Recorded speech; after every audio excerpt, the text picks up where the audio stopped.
поредният ни специален гост тук тази вечер, Иван Джиджев, който е автор на тези неща, които виждаме тук до нас.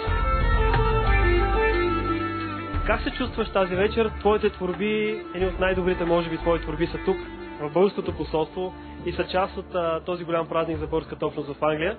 Ами, в момента се чувствам много добре. Радвам се, че има възможност да направя изложба в Българското посолство, да си изложа моите неща. Предимно два стила показвам на икони, ренесансов и византийски.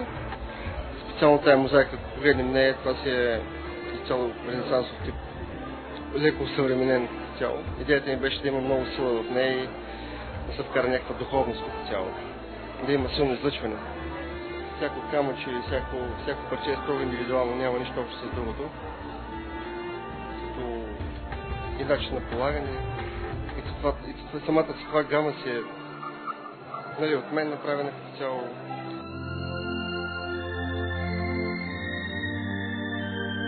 Какво ти помага? С кой работиш? Ами аз съм със семейството си тук, с моята съпруга Валентина. Имам едно малко дете, което е на 2 години и половина, Павел. Ето поредното вдъхновение за теб. И моят брокер, който ми помага страшно много. Катерина Конрой, мастер икони карта. Ами имам доста идеи. Даже така доста проекти, които са за бъдеще. Единият проект е сега края на октомври. Имаме една изложба в Щатите, в Сиатъл.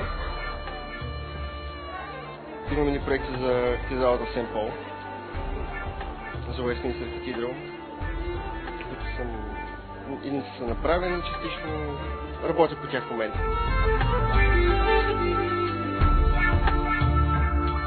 Вярата винаги си имала в хората.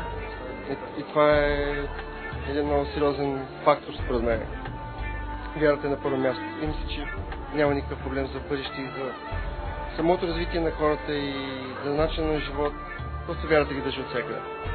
Пожелавам на всички българи много успех и на първо място са живи и здрави и да се държат силно един към друг. И много любов.